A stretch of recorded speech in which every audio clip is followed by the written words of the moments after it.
Occupational English Test. Listening Test. This test has 3 parts. In each part, you'll hear a number of different extracts. At the start of each extract, you'll hear this sound. You'll have time to read the questions before you hear each extract, and you'll hear each extract once only. Complete your answers as you listen. At the end of the test, you'll have 2 minutes to check your answers. Part A.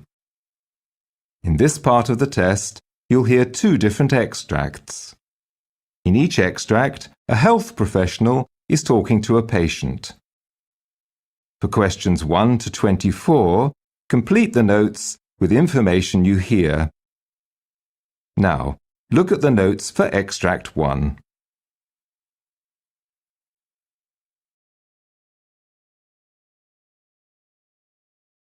Extract 1, questions 1 to 12. You hear a doctor in an emergency department talking to a patient called Gail Kennedy. For questions 1 to 12, complete the notes with a word or short phrase. You now have 30 seconds to look at the notes.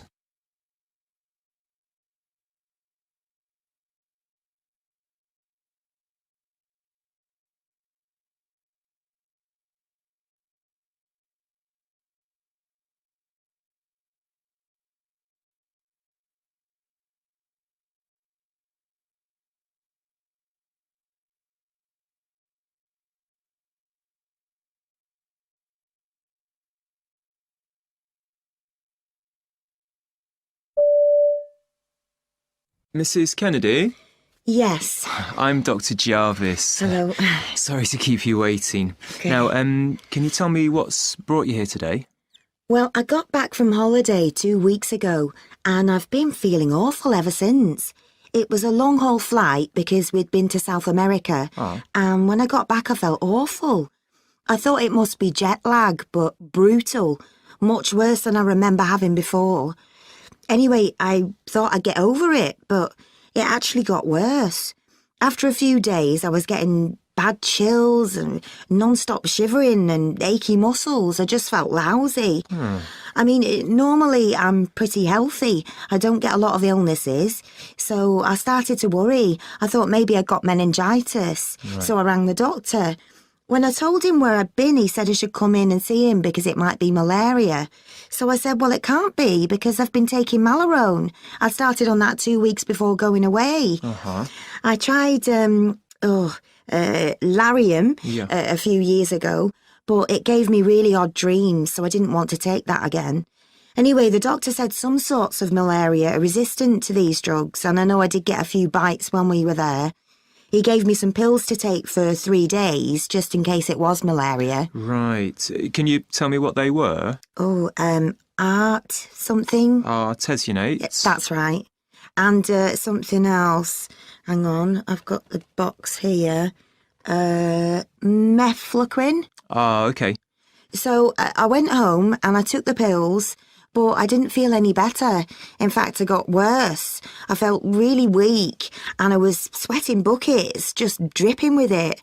I finished the pills yesterday morning. Since then, I've been really bad. I haven't been able to keep anything down. I was throwing up all day yesterday and had the most splitting headache. I've never had anything like it. So I rang the doctor again and he said the blood test had come back negative. But if I wasn't feeling better today, I should come into the emergency department and get some more tests done. Right. Well, I'll just do a brief examination. Okay. You want to pop over there? Okay, so your skin's a good colour. I can't see any sign of jaundice, and your breathing's sounding pretty good. You haven't had any episodes of breathlessness, have you? No. But yesterday, my heart was really racing. Yes, there is some evidence of that now. And something else. All this week, I felt as if there was something scratchy in my eyes, like sand or something, and they feel really dry. I see. And have you had any abdominal discomfort? Well, there's no pain, but I don't have any appetite. I can't really keep anything down, like I said. Right. Now, apart from taking the anti-malarials, did you have any vaccinations before you went away? Yeah, I had all the injections. Typhoid and what else? Not yellow fever, because I'd already had that before. But I did have one for hepatitis A. Yeah. And they were fine. I don't usually have any problems with things like that. Then while we were away, I did get cold sores all over my upper lip. I've had them before, and I'd got some over-the-counter stuff for them, so I just used that. Right. Apart from that, I was fine during the holiday. I'm normally very healthy. Uh-huh. I did have breast cancer a few years ago. That was in 2011. I had a lumpectomy, so I was taking tamoxifen for 5 years.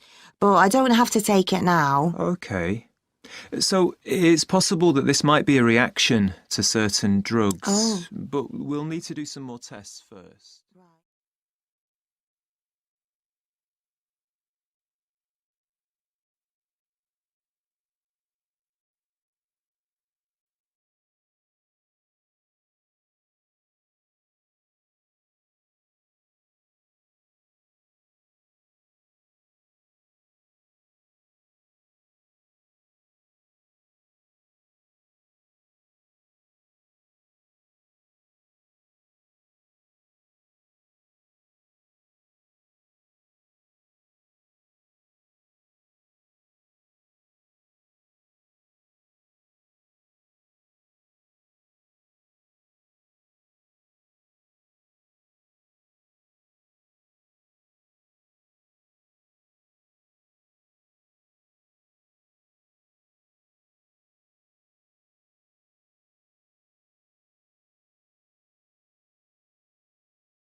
Extract 2, questions 13 to 24.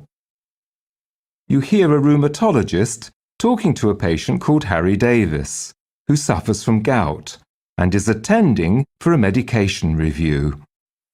For questions 13 to 24, complete the notes with a word or short phrase. You now have 30 seconds to look at the notes.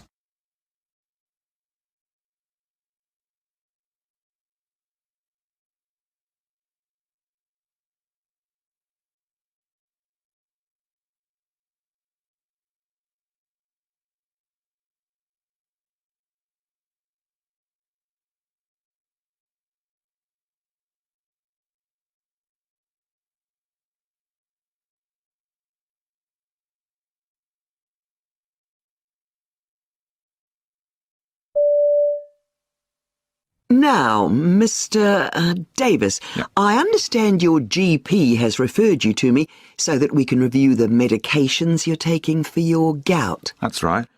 So, tell me a bit about this gout.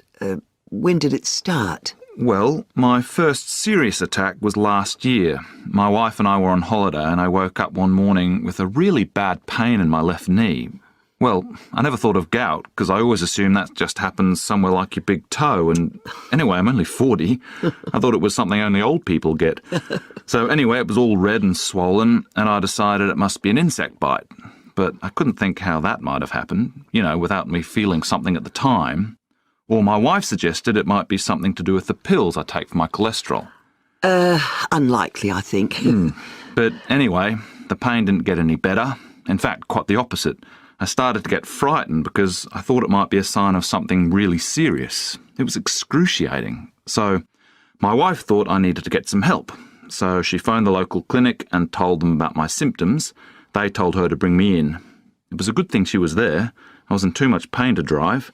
I mean, I could only just manage to walk from the house to the car.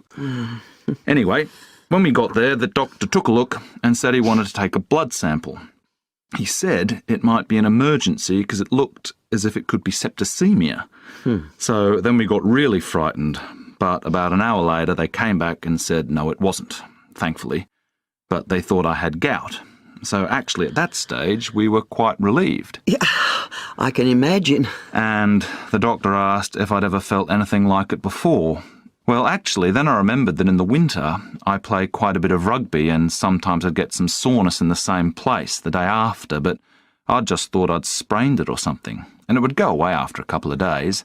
But this pain's much worse, and it comes even when I've been resting. I've had it quite a few times since my first attack. Right. So, what have you been taking to deal with the pain? Well, at first the doctor at the clinic suggested I took some anti-inflammatories, but I can't say they made much difference. So when I got the next attack, I was at home and I went to my GP. She suggested I took, I can't remember the name, Col something? Colchicine? That's the one. So that dealt with the pain better, but it gave me awful diarrhoea. Yeah. I'd never take it again. And then I had a really bad attack. I think the doctor had got to the stage where, she was already giving me really powerful medicines to no effect. So she gave me liquid morphine to take.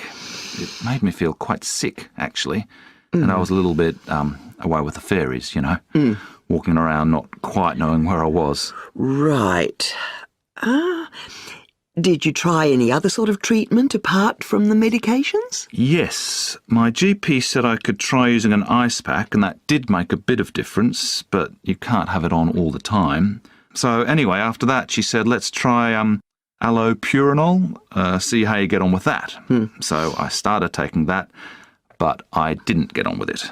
It gave me a skin rash, so I rang her up and she told me to stop taking it, that I'd better see a specialist. So here I am. Is there anything more you can do? Well, I'm sure we can find something, maybe a combination.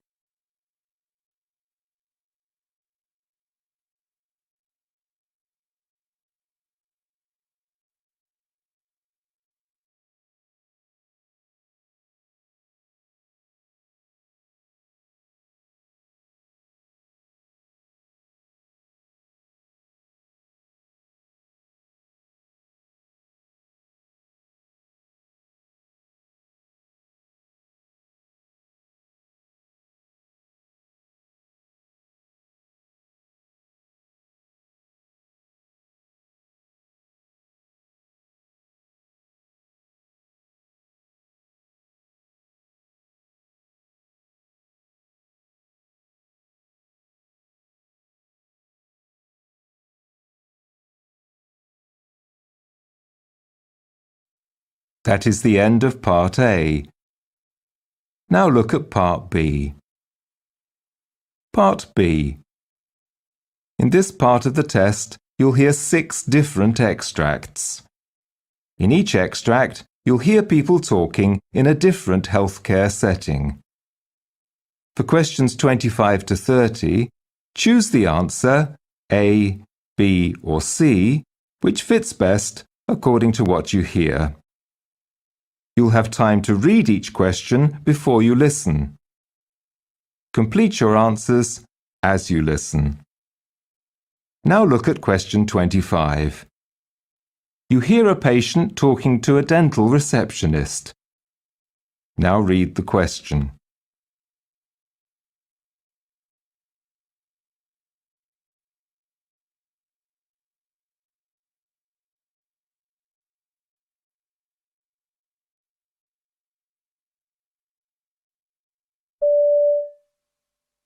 Hi, I'd like an urgent appointment, please. Let's see, who's your usual dentist? Mr. Garcia? You say it's urgent. Are you in pain? Yeah, it's the tooth Mr. Garcia filled last week. Well, he's away today, I'm afraid, but there's a free slot this afternoon with his colleague, Mrs. Brown. Well, that'd be okay, but are you saying Mr. Garcia could fit me in tomorrow? That's right, we'd get you in first thing. Can you wait? Well, I'm not chewing on that side and I'm taking paracetamol, which is helping. The pain started when I was eating a steak, so I'm frightened I might have upset Mr. Garcia's work. It makes sense for him to check it out. OK, we'll book you in for tomorrow morning at 10.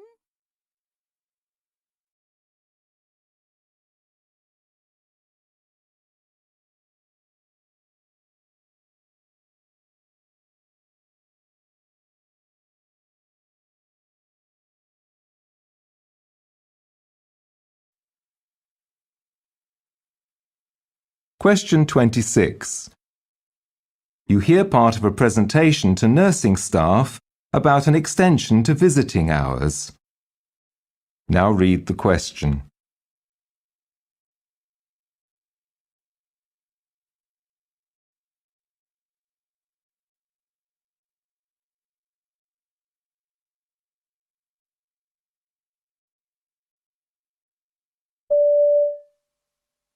Now, you'll have received the survey asking your opinion about extending visiting hours, and doubtless you've got your own ideas about the possible impact on your work.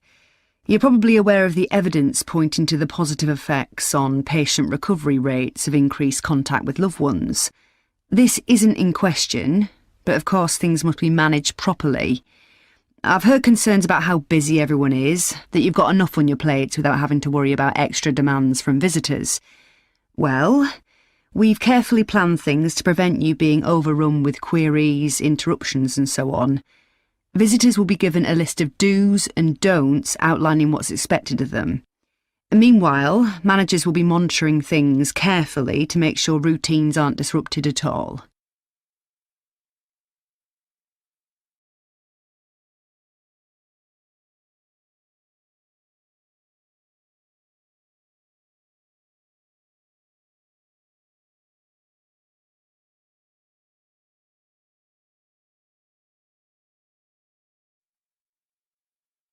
Question 27.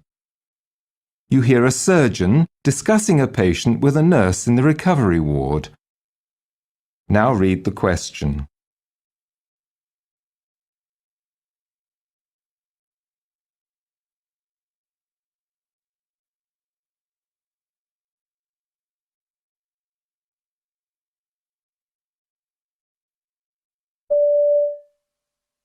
It looks like Mrs. Jones is still a bit groggy after her thyroidectomy. Will she be going up to the ward soon? Yes, I'm going to call a porter. She should be going up in 15 minutes. Okay. I've added some extra post-op pathology orders. She may have problems with the drop in her calcium. Her thyroid was just huge. We didn't see all 4 parathyroid glands, and we need to check that they haven't been affected by the procedure. She seems okay, but I want her calcium level checked twice a day. She needs to be monitored for any breathing problems, muscle cramping and numbness, and for tingling in her fingers. OK, I'll make sure a report to watch out for hypocalcemia is passed on. OK, if you need me, call me.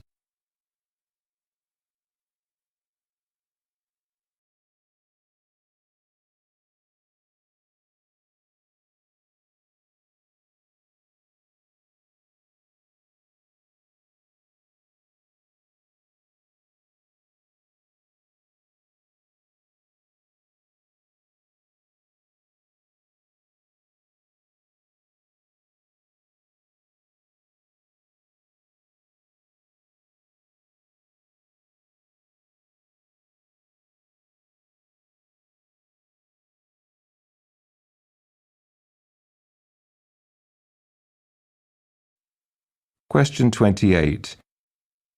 You hear a chiropractor briefing a colleague about a patient called Ryan. Now read the question.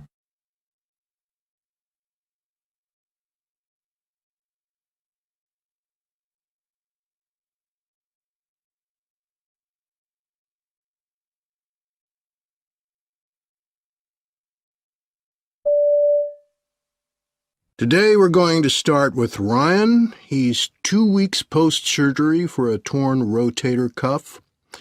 He also had a spur on his acromion process removed.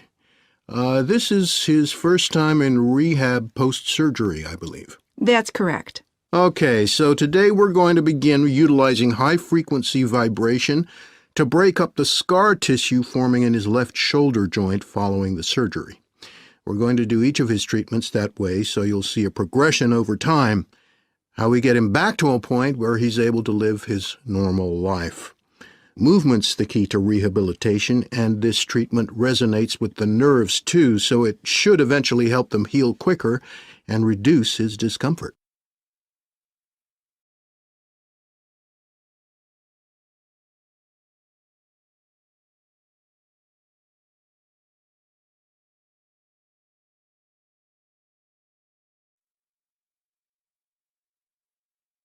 Question 29. You hear a surgeon talking to a group of medical students about patient risk in emergency surgery. Now read the question.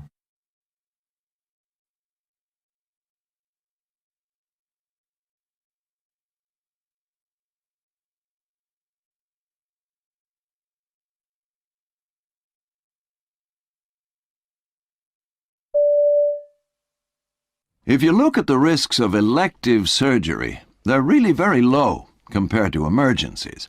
Clearly, then, we can make the biggest difference in reducing risk and improving outcomes in emergency surgery.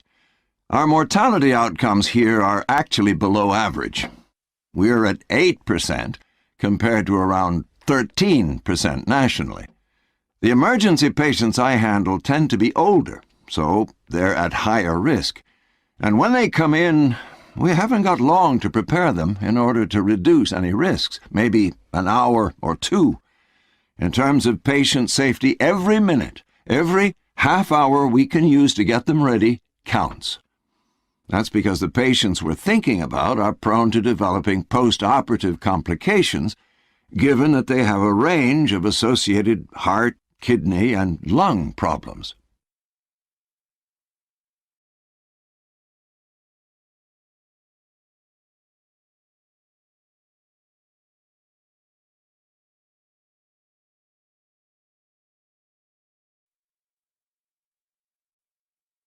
Question 30. You hear a surgeon talking to a patient who's just had a knee operation. Now read the question.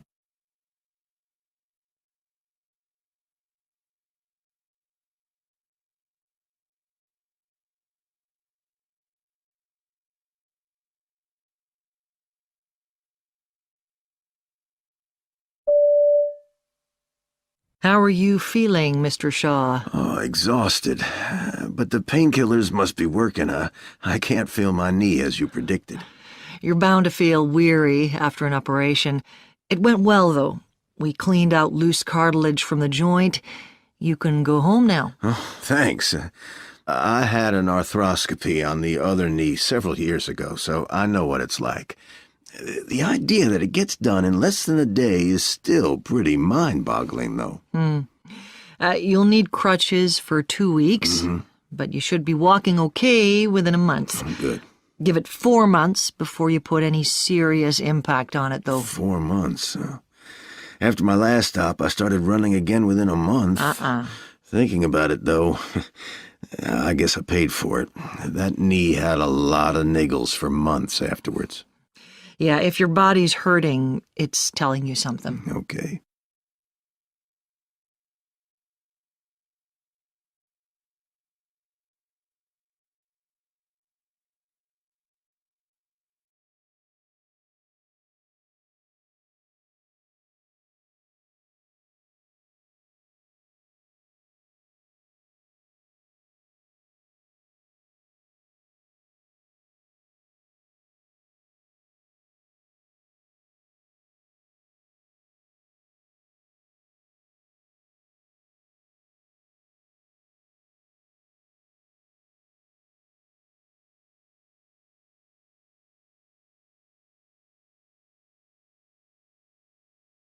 That is the end of Part B.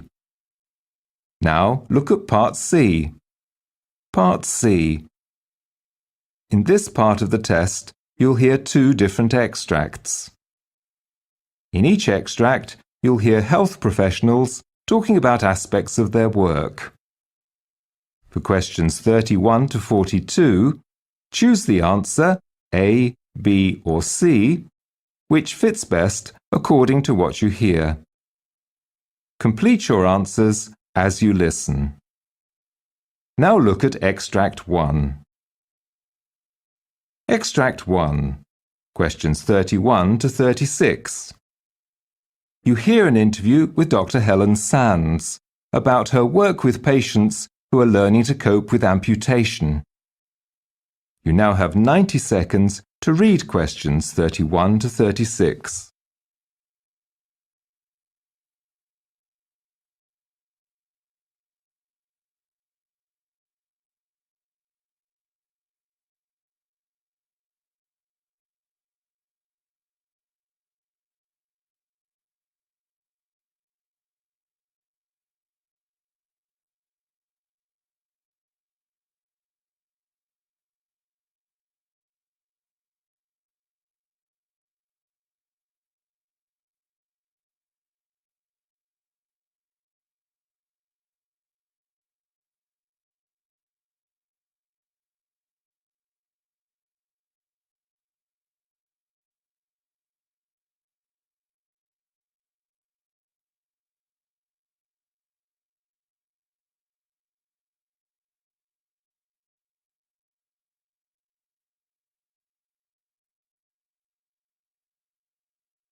I'm joined today by Dr. Helen Sands, who works with patients who've had limbs amputated.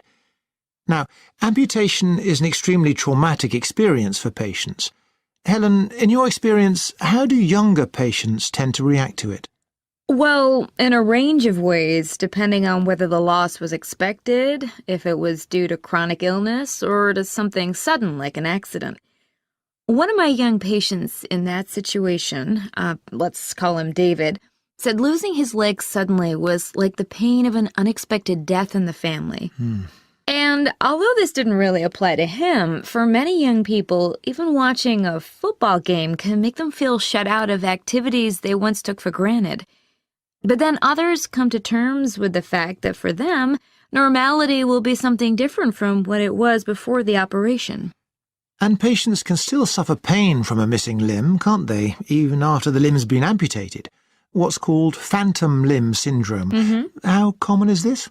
Well, the phenomenon was first observed many years ago in soldiers who'd lost a limb in combat. The majority reported pain coming from the missing limb. Obviously, surgical techniques have improved, but a large number of amputees still report suffering from a degree of pain from the missing limb. In a few instances, this might be due to a poorly fitting prosthetic, for example, or residual limb pain, but the majority of cases are harder to explain. And patients are reluctant to talk about it in case medical professionals doubt their mental state, so it's not very easy to say just how often it occurs. However, I still tend to think it's large numbers. And you must have come across examples of this phantom limb syndrome in your own patients who have missing limbs. Oh, yes, of course. Many patients report feeling as if the missing limb is still attached to their body, even years after the amputation. Some patients have reported actually trying to use it just as they did before. And in the case of other patients, they feel as though the missing limb is permanently at an abnormal angle, and they have to make allowances for it when moving around. I've come across a number of instances of that. And other patients experience what we call telescoping. The sensation that the limb is still there is normal, but it's become smaller, shrunk somehow. And I understand that you have a treatment trial going on in the hospital at the moment. Well, yes. I mean, in the normal course of treatment, we administer analgesia, and we also make use of local injection therapy using pain-blocking agents. Unfortunately, though, these don't always work as well as we might like. So we're working with a group of patients who have reached the point where the pain's badly affecting normal activities such as sleeping and going to work. All patients in the group have suffered from phantom limb pain for 10 years on average, so they're the most extreme cases we could find. So how did you set about treating the patients in the trial group? Well, when a limb is lost, that affects a number of brain functions, and we wanted to try to restore those functions. So we attached electrodes to the remaining muscles of the stump and then asked patients to try to move the phantom limb. And patients could view their virtual limb moving on a computer. But they couldn't just imagine moving the limb, they actually had to force their brain, if you like, to perform the action. Because only then would these circuits, these pathways, be restored in their brains. So the patient controlled the virtual limb just as they would have with their own limb. And slowly, they got better at doing this in a way that was productive to the brain. And patients invariably reported that as a result, their pain diminished. So the treatment was useful. Does it have any other advantages? Well, we followed up patients after different periods of time, and the improvements were still there, but not to the same degree. But the decrease in pain levels was still statistically significant. But this kind of treatment is very easy for patients to do at home once they've left the hospital. They only need a computer with a webcam and the program. And this research is ongoing, of course, so we can look in more.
Now look at Extract 2. Extract 2, questions 37 to 42. You hear a dermatologist called Dr. Jake Cooper talking about a skin condition called hidradenitis suppurativa, HS. You now have 90 seconds to read questions 37 to 42.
Hello, my name's Jake Cooper.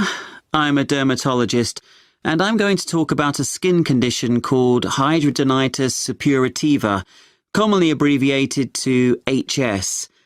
Let me tell you a bit about this condition. HS is a chronic inflammatory disorder characterized by painful swollen lumps on the skin, which may break open, releasing fluid or pus.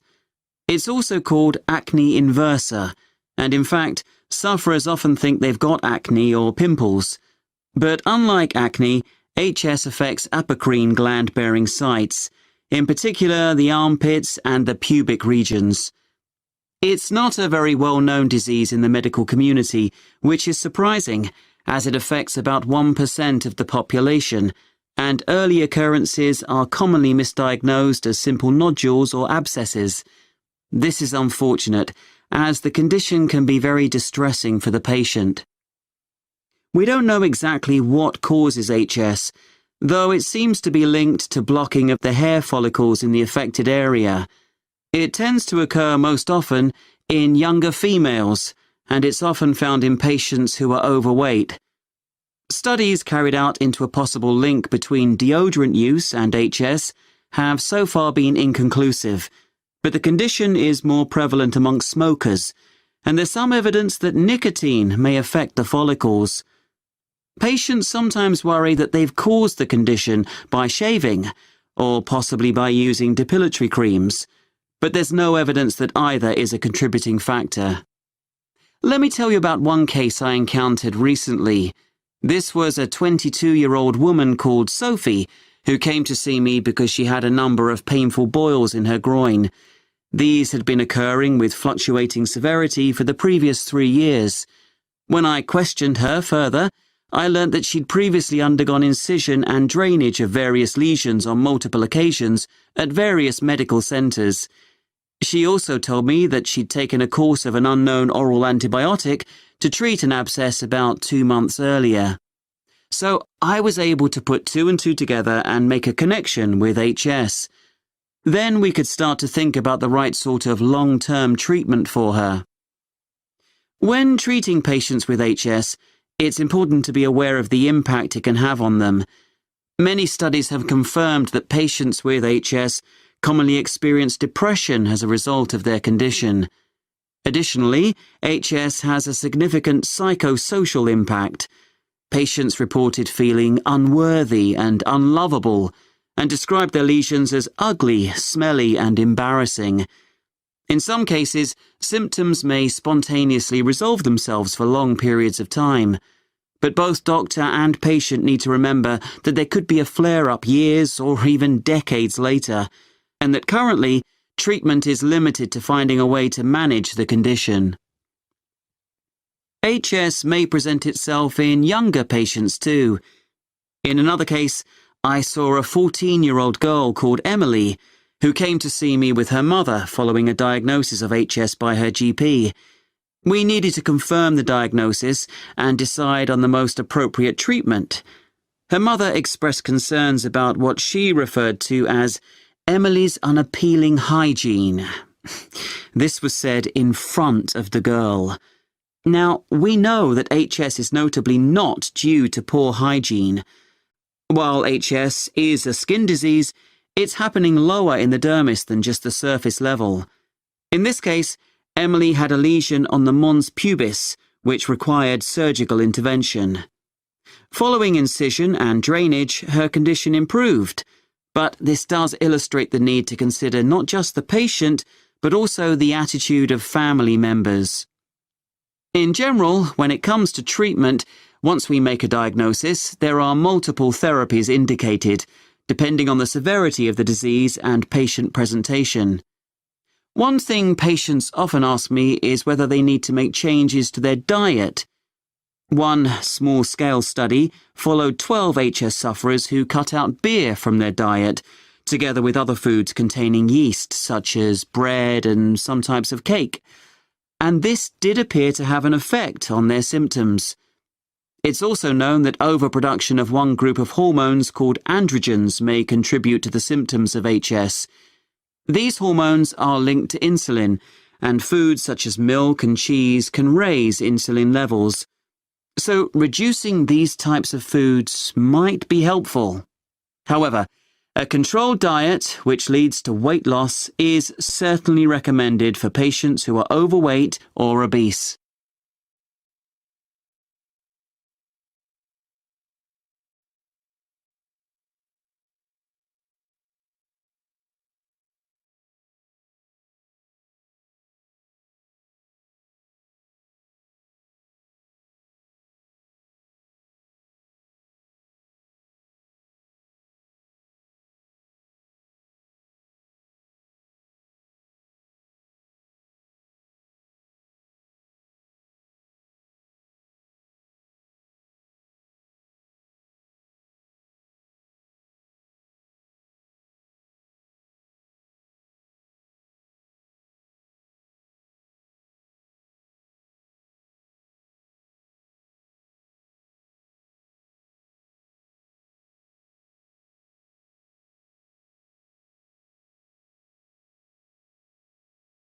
That is the end of Part C. You now have 2 minutes to check your answers.